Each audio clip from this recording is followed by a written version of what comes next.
4 दिन गायब होकर देख लीजिए, लोग आपका नाम तक भूल जाएंगे।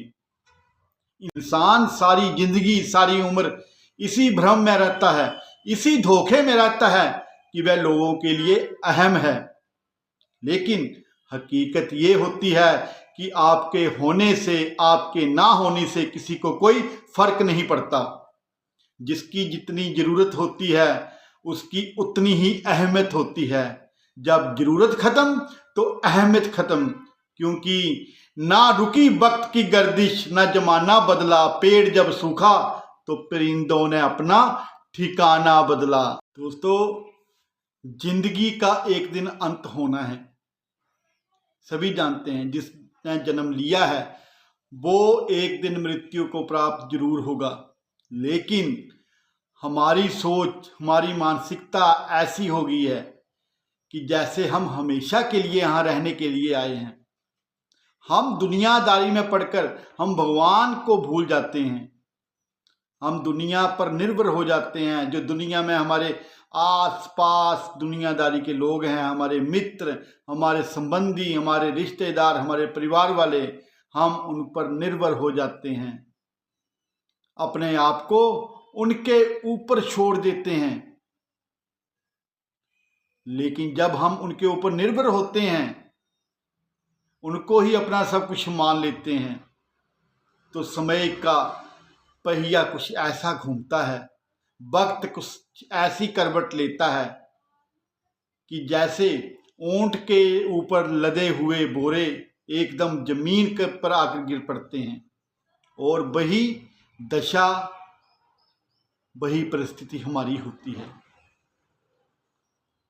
हम अपने आप को भगवान के ऊपर निर्भर ना करके जब दुनिया वालों पर निर्भर करते हैं तो ऐसा होना निश्चित है, और ऐसा एक दिन होगा ही होगा। कोई हमेशा सदा के लिए आपका साथ नहीं देता। आपका साथ तब तक है जब तक आप में कुछ बात है, जब तक आपका किसी के लिए, किसी के ऊपर, किसी के प्रति स्वार्थ है, चाहे आपका उनसे हो या उनसे आपके ऊपर हो। लेकिन जब स्वार्थ खत्म तो रिश्ता खत्म। जैसे जैसे उनका स्वार्थ सिद्धि होना शुरू होती है, वैसे वैसे आपकी अहमियत भी उतनी उतनी कम होना शुरू हो जाती है। लेकिन जैसे ही आपका काम हो या उनका काम हो, एक दूसरे के ऊपर निर्भरता जो होती है, जब वो काम पूरा हुआ वो आपको भूल जाएंगे, आप उनको भूल जाएंगे। जैसे उनकी मनोदशा होती है वैसे हम सबकी होती है। ये दुनियादारी के खेल ऐसे ही चलते आए हैं और ऐसे ही चलते रहेंगे। लेकिन दोस्तों, अगर आप अपने मित्रों में, अपने रिश्तेदारों में भगवान की छवि को देखेंगे, अगर आप उनको प्रेम करते हैं तो ऐसा प्रेम कीजिए जैसे आप भगवान को प्रेम कर रहे हैं। हर किसी में भगवान का अंश है। अगर आप उनके अंदर भगवान के अंश को देखते हैं तो वो निस्वार्थ भाव जो होता है, निस्वार्थ प्रेम जो होता है, हमेशा के लिए रहता है। नर में ही नारायण होते हैं। हर आत्मा में परमात्मा का एक अंश है, एक सूक्ष्म तत्व, सूक्ष्म अंश जो है हर किसी में रहता है। चाहे वो जीव हो, निर्जीव हो, चाहे वो जड़ हो या चेतन हो, हर किसी में इस ब्रह्मांड की कोई छोटी से छोटी वस्तु, बड़ी से बड़ी वस्तु है, उसमें भगवान का अंश जरूर रहता है। और जब हम हर किसी में भगवान को देखते हैं, भगवान का दर्शन करते हैं, तो भगवान की कृपा हम पर बनना शुरू हो जाती है। और यही भक्ति होती है। जरूरी नहीं आप 2-2 घंटे साधना में बैठे रहो, जरूरी नहीं आप 2-2 घंटे जप करते रहो। भगवान श्री राम ने माता शबरी को 9 तरह की विधि बताई थी पूजा की, कि इंसान अगर इसमें से कोई एक भी विधि करता है तो वो मुझे प्राप्त कर लेता है। दोस्तों, आज की कथा बहुत ही अद्भुत कथा है और ये आज के ज़माने की, यही कोई 4 साल पुरानी घटना है, हमारे उत्तर भारत की है। अब कथा को अंत तक सुनिएगा और भगवान के प्रति जो श्रद्धा होती है, भगवान के प्रति जो प्रेम होता है, भगवान की जो फिक्र होती है, जो भक्त भगवान की फिक्र करता है, भगवान उसे कैसे दर्शन देते हैं। इसमें ये कोई कहानी नहीं है, ये हम सबके, हमारे और आपके जीवन में रोजाना होने वाली घटनाओं में से एक है। जब हम भगवान को मानते हैं, भगवान को अपनी तरह मानते हैं कि भगवान की मूर्ति में भी, भगवान के विग्रह में भी हमारी तरह प्राण हैं, तो भगवान उसी रूप में अपने भक्त को दर्शन देते हैं और भक्त के विश्वास की, भक्त की आस्था की, भक्त की श्रद्धा की, भक्त की मर्यादा की रक्षा करते हैं। दोस्तों, कथा को ध्यान से सुनिएगा और अगर आपको ये कथा पसंद आए, इसको ज़्यादा से ज़्यादा शेयर कीजिएगा। दिल्ली के पास एक गांव है। उस गांव में 2 वृद्ध माताएं बिल्कुल आसपास रहा करती थी। दोनों के घर जो हैं बिल्कुल आपस में जुड़े हुए थे। बच्चे बाहर नौकरी पेशा थे, बहुएं भी नौकरी करती थी। बच्चे 2 सप्ताह बाद अपने घर अपनी माताओं से मिलने आ जाते थे। अब उनके बच्चे भी पढ़ा करते थे, स्कूल का, स्टडी का काम रहता था, बहुएं भी नौकरी पेशा थी। दोनों माताएं आपस में मिलजुल कर एक दूसरे के घर जाकर एक दूसरे के काम में मदद करती थी, एक दूसरे का खाना बनाने में मदद करती थी और वहीं पर खाना खा भी लेती थी। दोनों में आपस में बहुत प्रेम था। कभी किसी तरह की कोई द्वेष या ईर्ष्या की भावना नहीं थी। खाली समय में भगवान की भक्ति करती थी, भगवान का कीर्तन करती थी।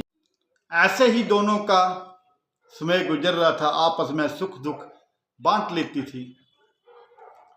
दोनों में क्या भिन्न था, एक वृद्ध माता जो थी वो हिंदू धर्म से थी, जो दूसरी माता थी वो जैन धर्म से थी, वो जैन धर्म को मानने वाली थी। हिंदू वृद्ध माता भगवान श्री कृष्ण की बहुत भक्ति, हर वक्त ओम श्री कृष्णाय नमः, वासुदेवाय नमः, राधे राधे राधे कृष्णा का जप करती रहती थी। और हिंदू वृद्ध माता ने अपने घर में श्री लड्डू गोपाल जी को विराजमान किया था, लड्डू गोपाल जी की सेवा करती थी। वह प्रतिदिन बड़े प्रेम से लड्डू गोपाल की सेवा करती थी। प्रतिदिन उनको स्नान करवाना, उनके वस्त्र धोना, धुले हुए वस्त्र पहनाना, दूध फल आदि का भोग अर्पित करना, समय समय पर जो खाना घर में बनता था सात्विक खाना, उसी का भोग लड्डू गोपाल जी को लगवाती थी। ये उनका नियम बन चुका था, दिनचर्या बन चुकी थी। खुद खाए ना खाए लेकिन अपने लड्डू गोपाल जी की सेवा पूरी आत्मीयता से करती थी। जो वृद्ध माता थी उनको लड्डू गोपाल जी की सर्दी का, गर्मी का, मौसम के अनुसार कैसे कपड़े पहनाने हैं बहुत चिंता रहती थी। वह जब भी कभी बाहर जाती तो लड्डू गोपाल के लिए कुछ ना कुछ खाने की वस्तु लाती, नए वस्त्र लाने, नए खिलौने लाने, मिठाई लानी। ऐसा कभी नहीं होता था कि बाहर गई हो और अपने लड्डू गोपाल के लिए, कान्हा जी के लिए कुछ लेकर ना आई हो। लड्डू गोपाल के प्रति बहुत अपार स्नेह था और श्रद्धा भाव और प्रेम भी था। उधर जैन वृद्ध माता जो थी वो अपनी जैन परंपरा के अनुसार, जैसा उनके धर्म में नियम है, जैसे विधि है, विधान है, हर किसी के धर्म में अपने अपने विधि विधान होते हैं। वो जैन धर्म के नियमानुसार भगवान की भक्ति करती थी और भगवान की सेवा में लगी रहती थी। उन दोनों वृद्ध माताओं के मध्य परस्पर प्रेम जो था बहुत अधिक था। कभी धर्म का बात आड़े नहीं आती थी, ये अलग धर्म से है या हम अलग धर्म से हैं, इस बात को लेकर कभी कोई भिन्नता नहीं होती थी। दोनों में जो बात होती थी, आपस की बात होती थी या भगवान की बात होती थी, और दोनों अपने अपने धर्म के अनुसार जो बात करती थी तो एक दूसरे की बात को ध्यान से सुनती थी, समझती थी और अपने अपने विचार प्रकट करती थी। दोनों माताओं में कभी कुछ समस्या हो जाती थी तो दोनों एक दूसरे की मदद करने के लिए हमेशा आगे रहती थी। यही प्रेम होता है, यही साथ होता है। जो हम दुनियादारी का साथ निभा सकते हैं, यही दुनियादारी है। हम किसी की मुसीबत में आगे आएं, उनके संकट के समय में, उनके खुशी के समय में, उनके दुख के समय में उनके साथ खड़े रहें। बहुत सहारा मिलता है जब कोई आपके कंधे पर, आपके सर के ऊपर, आपके दुख के समय में हाथ रखता है, आपका सहारा बनता है। बहुत बड़ी मदद मिलती है। आदमी संकट के समय में बिल्कुल अकेला खड़ा होता है। आप कहीं रात को घनघोर अंधेरे में कहीं जा रहे हो, बिल्कुल अकेले हो, आप डरेंगे, लेकिन आपके साथ चाहे कोई 3 साल का, 4 साल का, 5 साल का बच्चा भी चल रहा हो तो आपको एक बहुत सहारा मिलता है। ऐसे ही चाहे आपके दुख के समय में आपकी कोई मदद ना भी कर पाए, लेकिन आपके साथ खड़ा रहता है। आपको एक विश्वास रहता है कि मेरे साथ कोई तो है। नहीं तो बड़े बड़े सहारे, जो बड़े बड़े लोग आपके साथ होने का दावा करते हैं, वो भी ऐसे छोड़कर चल जाते हैं जैसे सूरज निकलते ही अंधेरा भाग जाता है। दोस्तों, उन दोनों वृद्ध माताओं का समय बहुत अच्छे से व्यतीत हो रहा था। एक बार हिंदू माता को एक माह के लिए तीर्थ यात्रा पर जाने का अवसर मिला। भगवान की ऐसी कृपा हुई, उन्हें तीर्थ यात्रा के लिए बुलावा आया तो उसने दूसरी स्त्री को भी चलने के लिए कहा, किंतु वृद्धावस्था के कारण, वह अधिक ना चल पाने के कारण अधिक चल नहीं सकती थी। उनके घुटनों में दर्द रहता था, वो लाठी के सहारे चलती थी। इसलिए अपनी असमर्थता प्रकट की और उस स्त्री से कहा कि आप जाइए और जहाँ भी आप तीर्थ यात्रा में जाएंगी वहाँ वहाँ मेरी तरफ से भी प्रणाम कर देना। मैं यहीं से अपने श्रद्धा भाव भगवान के प्रति प्रकट करती रहूंगी। हिंदू वृद्ध माता ने कहा, कोई बात नहीं, मैं जहाँ भी जाऊंगी भगवान से आपके लिए प्रार्थना जरूर करूंगी। फिर वह बोली, मैं तो एक माह के लिए चली जाऊंगी, लेकिन तब मेरे पीछे से मेरे लड्डू गोपाल का ध्यान तुम रखोगी या मैं अपने साथ ले जाऊं? यात्रा में हो सकता है कि मैं नियम को सही तरीके से ना निभा सकूं, अपने कान्हा जी को, अपने लड्डू गोपाल जी को समय से खाना ना खिला सकूं, भोग ना लगा सकूं, ना उनको नहला सकूं, उनको वस्त्र ना साफ सुथरे पहना सकूं। इसलिए अगर आप मुझसे वादा करो कि मेरे लड्डू गोपाल की, मेरे कान्हा जी की आप सेवा करोगी तो मैं आपके भरोसे आपके पास छोड़कर चली जाती हूँ। उन जैन माता ने इस बात को सहर्ष स्वीकार किया और उनसे कहा, आप लड्डू गोपाल की चिंता बिल्कुल भी ना कीजिए, आप अपनी तीर्थ यात्रा कीजिए, भगवान का सिमरन कीजिए, जप कीजिए। लड्डू गोपाल को मैं बहुत सलीके से, बहुत तरीके से हर वक्त देखभाल करूंगी और समय समय पर इनको भोजन, इनका भोग, इनका खाना, इनको नहलाना धुलाना, साफ सुथरे वस्त्र पहनाना, दूध फल सब कुछ हर चीज नियम अनुसार और वक्त पर होगा। आप लड्डू गोपाल की चिंता बिल्कुल मुझ पर छोड़ दीजिए। ऐसी बात कहकर हिंदू माता अपनी तीर्थ यात्रा को चली गई। लड्डू गोपाल जी की सेवा का सारा भार उन जैन माता के ऊपर आ गया।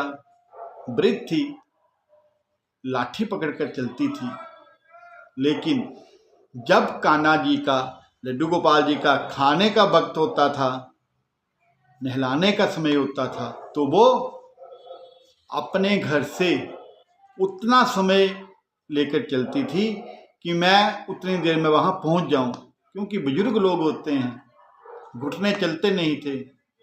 जहाँ पर जवान लोग 2 मिनट में दौड़कर भागकर कितना रास्ता तय कर लेते हैं, तो बुजुर्गों को थोड़ा चलने में, लाठी के सहारे चलने में वक्त लगता है। तो वो उस टाइम के हिसाब से अपना शेड्यूल बनाती थी। वृद्ध माता बहुत उत्साहित थी कि मुझे लड्डू गोपाल जी की सेवा का अवसर मिला है। उस दिन उसने बड़े प्रेम से लड्डू गोपाल जी की सेवा की। भोजन कराने से लेकर रात्रि में उनके शयन तक के सभी कार्यों पूरी श्रद्धा के साथ किए।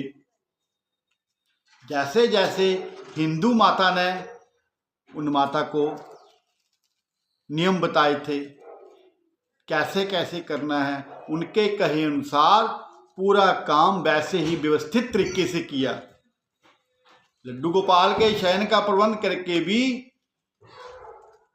वह भोग लगा के उनको सुला के अपने घर शयन के लिए चली गई।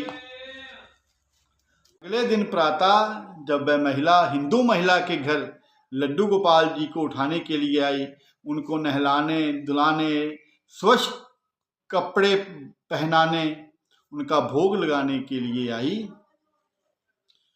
तो सबसे पहले उसने लड्डू गोपाल जी को स्नान कराने की तैयारी करी। नियम के अनुसार जब वह लड्डू गोपाल को स्नान कराने लगी, तो उसने देखा लड्डू गोपाल के पांव जो हैं वो पीछे की ओर मुड़े हुए हैं। हम देखते हैं हमारे घर में लड्डू गोपाल होते हैं, एक हाथ में लड्डू होता है, वो घुटने के बल रहते हैं। तो उन्होंने माता ने भी यही देखा कि उनके पांव जो है पीछे की ओर मुड़े हुए हैं। पहले उन्होंने देखा नहीं था, क्योंकि पहले जो थे उनके वस्त्र पहने हुए थे। अब जब अपने हाथों से पहली बार नहलाने लगी तो उनको पता चला जो उनके पांव पीछे को हैं और लड्डू गोपाल जी घुटनों के बल सारा दिन रहते हैं। वह नहीं जानती थी कि लड्डू गोपाल जी के पांव ऐसे ही होते हैं, या उनकी जो मूर्त जो है इसी तरह की होती है। वो सोचने लगी कि लड्डू गोपाल जी के पांव तो पीछे की ओर हैं और सारा दिन वो घुटनों के बल बैठे रहते हैं। ऐसे तो ये थक जाते होंगे, या इनको कोई बीमारी है, या इनको कोई रोग लग गया है जो उनके पांव पीछे की ओर मुड़े हुए हैं। उसने उस हिंदू वृद्ध महिला से सुन रखा था कि लड्डू गोपाल जो होते हैं जीवंत होते हैं, लड्डू गोपाल में प्राण होते हैं। लड्डू गोपाल को हम अपनी श्रद्धा से, भक्ति से, विश्वास से बुलाते हैं तो वो आते हैं। उसको बस इतना ही पता था कि लड्डू गोपाल जीवंत होते हैं। अगर आप उनको पुकारोगे, उनकी सेवा करोगे, वो आपकी बात सुनते हैं, समझते हैं और आपको दर्शन देते हैं। उसने मन में विचार किया, इस छोटे से बच्चे को अगर कोई रोग है, पैरों में कोई प्रॉब्लम है, घुटनों में कोई प्रॉब्लम है। अब उन माता के भी घुटनों में प्रॉब्लम होती थी। वो डॉक्टर के पास जाती थी तो वो डॉक्टर ने उनको तेल दिया था लगाने के लिए घुटनों में। तो जैसे वो तेल लगाती थी, घुटने जो मुड़ते थे वो सीधे हो जाते थे। उस माता ने भी ऐसा ही किया। जो डॉक्टर ने उन माता को उनके घुटनों की दर्द के लिए तेल दे रखा था, वो ही तेल लेके रोज 5 बार लड्डू गोपाल जी के, नन्हे कान्हा जी के घुटनों पर मालिश करने लगी। 2-2 घंटे मालिश करनी, और इस भाव से करनी कि आज नहीं तो कल, कल नहीं तो परसों ये जो मुड़े हुए घुटने हैं ये ठीक हो जाएंगे। आप भक्त की, श्रद्धा की, विश्वास की कल्पना कीजिए, क्या भाव रहे होंगे उनके। जैसे एक माता अपने पुत्र को प्रेम करती है, उससे लाड लड़ाती है, वैसे ही वो जैन माता लड्डू गोपाल जी के साथ लाड लड़ा रही थी, उनको ठीक करने की कोशिश कर रही थी। दोस्तों, जब हम भगवान में मूर्त को देखते हैं, जब हम भगवान की मूर्ति को मूर्ति समझते हैं, तो भगवान मूर्ति ही बने रहते हैं। और हमारे शास्त्रों में ऐसा कहा गया है कि जिस घर में, जिस परिवार के लोग भगवान को मंदिर में स्थापित करके भी मूर्ति को मूर्ति समझते हैं, भगवान की मूर्ति को जीवंत नहीं समझते, भगवान की मूर्ति को वस्तु समझते हैं, जड़ समझते हैं, चेतन नहीं समझते, उस घर का तो कभी पानी भी नहीं पीना चाहिए। सबसे बड़ा पाप होता है, अगर आप चाहे जितना मर्जी पुण्य कर लो, जितना मर्जी धर्म का काम कर लो, जितना मर्जी आप भगवान की पूजा कर लो, अगर आप किसी ऐसे घर में चले गए हैं जहाँ के लोगों ने मंदिर में भगवान की मूर्तियाँ रखी हैं, भगवान को वहाँ पर भोग नहीं लगता, भगवान के प्रति श्रद्धा नहीं है, आस्था नहीं है, मूर्ति समझकर छोड़ रखा है, वहां के घर का पानी पीने तक से भी आपके सारे पुण्य नष्ट हो जाते हैं।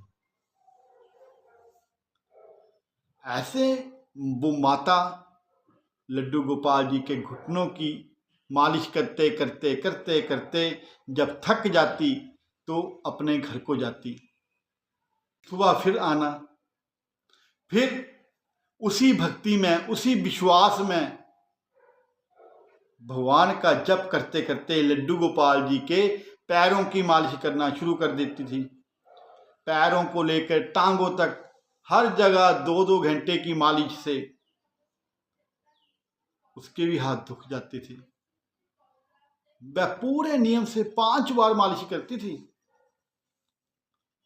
उस भोली भाली वृद्धा की भक्ति और प्रेम देखकर ठाकुर जी का हृदय द्रवित हो गया। सल भगवान अपनी करुणावश अपना प्रेम उस वृद्धा पर ढेलने लगे। एक दिन प्रातः उस जैन वृद्ध माता ने देखा कि लड्डू गोपाल के पांव ठीक हो गए हैं और लड्डू गोपाल जी घुटनों के बल नहीं बैठे, वो सीधे खड़े हैं। ये देखकर बहुत प्रसन्न हुई और दूसरी स्त्री के आने की प्रतीक्षा करने लगी। वो अब दिन रात भगवान के इसी विग्रह की पूजा करती, भगवान को खड़े खड़े कहती थी कि प्रभु अब आप खड़े खड़े थक गए होंगे, अब आप लेट जाओ, तो वो लेटा देती थी।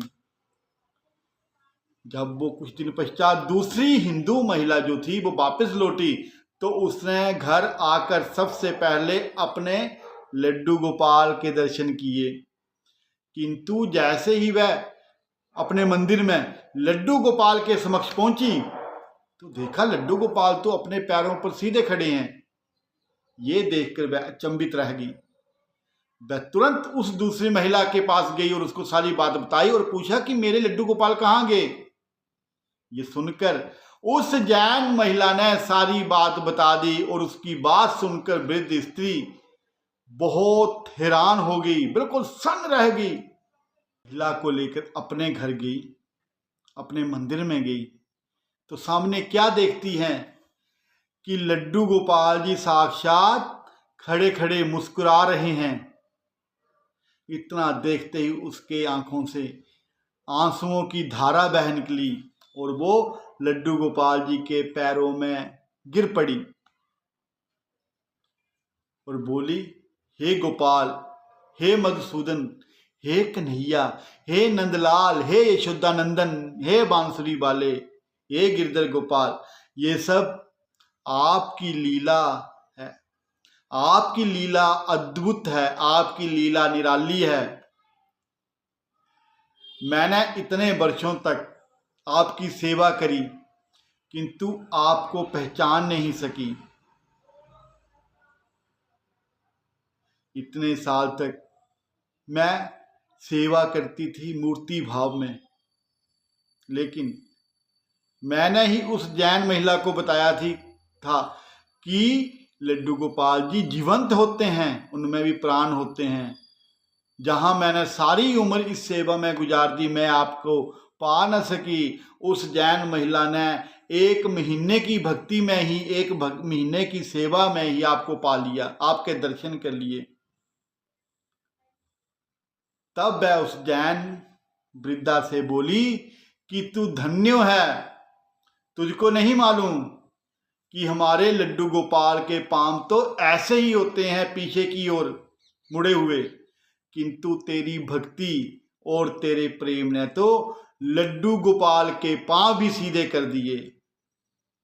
ये भक्ति होती है कि भगवान को भी अपने नियम तोड़कर आना पड़ता है। अपने भक्त की आस्था और श्रद्धा को बनाए रखने के लिए, उसके विश्वास को बनाए रखने के लिए अपने सभी नियम तोड़ देते हैं, क्योंकि प्रबल प्रेम के पाले पड़ के प्रभु का नियम बदलते देखा। अपना मान भले टल जाए, भक्त का मान न टलते देखा।